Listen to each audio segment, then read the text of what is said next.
considering in the post to those who are coming here, they are look up and they are. I know about this because I am an ordinary man, but from here 40% students and they give me accommodated with from the president also and the secretary also there is a additional secretary there. They are having such a nice approach. So I think it is a very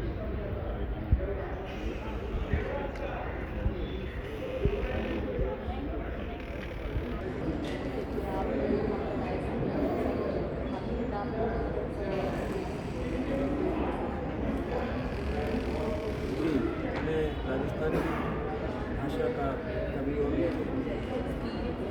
मेरी मुख्य गीतकार राजस्थानी में गीत लिखे और मैंने ये पुस्तक मैं करूँ आपको कहूँ इस पर मुझे साहित्य अकादमी का राजस्थानी भाषा का सर्वोच्च अवार्ड मिला।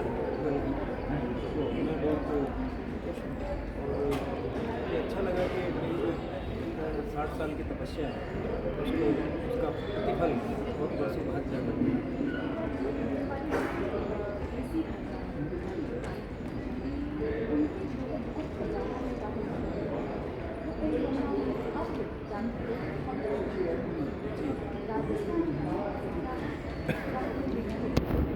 राजस्थानी भाषा में एक मुहावरेदार भाषा है, ये लोकोक्तियों और कहावतों से सरोकार भाषा है। इसमें जो लोच है भाषा बोलने का जो विकास है वो ये आदर्शोचक भाषा है। क्षमा गणिसा और हुक्म बहुत ही सलीके से बातचीत राजस्थानी में की जाती है। राजस्थानी भाषा जो है वो चंद बरदाई से लेकर पृथ्वीराज रासो चंद्र बरदाई का वहाँ से लेकर के और सूर्यमल मिश्र जो हिंदी के हुए हैं महाकवि सूर्यमल मिश्र राजस्थानी उनका वीर सत्सई और कई बड़े ग्रंथ जो है वो तो ये कई नाम हैं जिनको मैं गिना सकता हूँ। उनसे लेकर के आधुनिक युग में राजस्थानी भाषा के कई लेखक और कई कवि कई गीतकार जो है आज लेखन कर रहे हैं।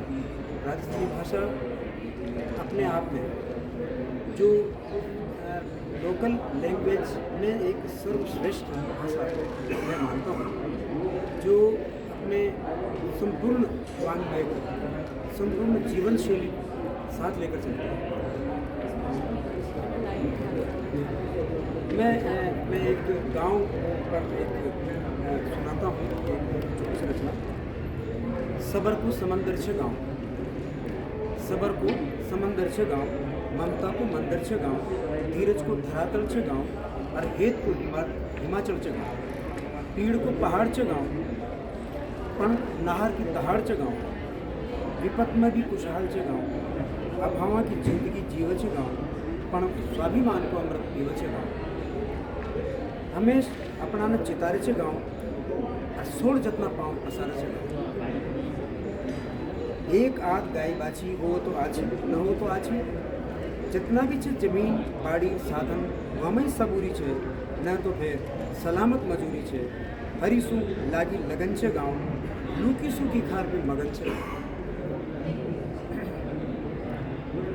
ओछी बस्तीर माँ को पेट छे गाँव, लाज छे लिहाज छे लाग न पेट छे गाँव, चटनी रोटी होड़े दो दूध दोजो, उमई मोजो ही मोजो, छोटू सो घर मोगड़ो परिवार, पण आया गया को मान मनसु पूरो सत्कार, चंपी चून चौबारा रसोई, सपना मन का सपना सजो हो छे गाँव, रोज धोवे छे रोज नीचे हो छे गाँव।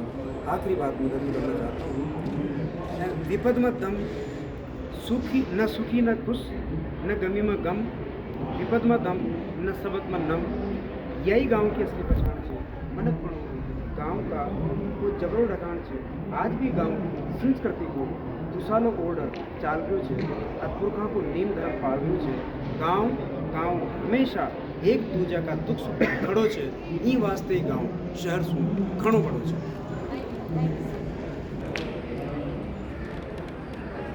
पीछे हो जाएंगे या रोलिंग या सर नमस्कार आणि सगळ्यांक माये मोगाचो येवकार. I just said pronounce these words in English.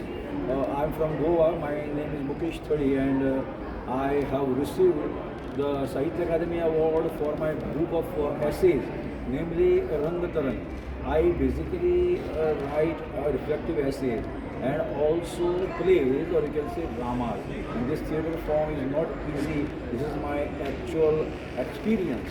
It is wonderful, to have to have this opportunity to meet many writers over here, the thinkers, the other celebrities from film, drama, and so on.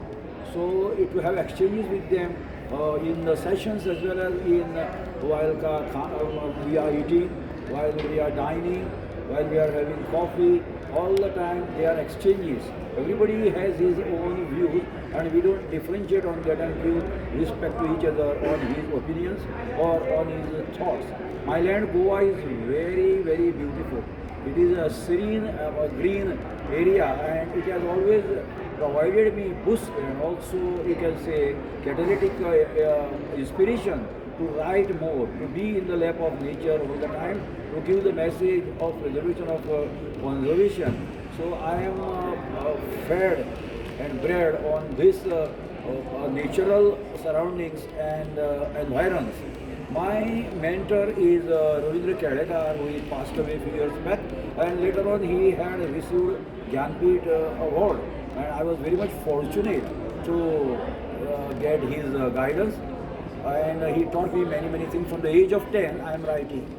And what I feel, the most is, as I have to be a very nice, beautiful human from my heart, with full of kindness and love and affection, and then a very, very nice writer. But the first priority must be to be a beautiful human.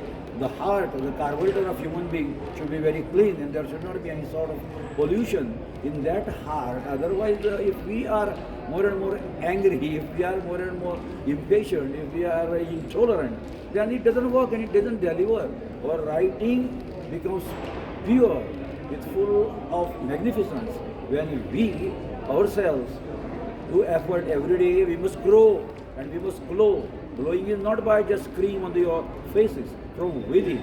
As Tejasvi we say, by within we must grow. So it was really wonderful to be here in this Sahitya Utsav. It is the biggest, I would say, opportunity to meet many, many, many Indian writers. Thank you very much. Dev Barai Guru.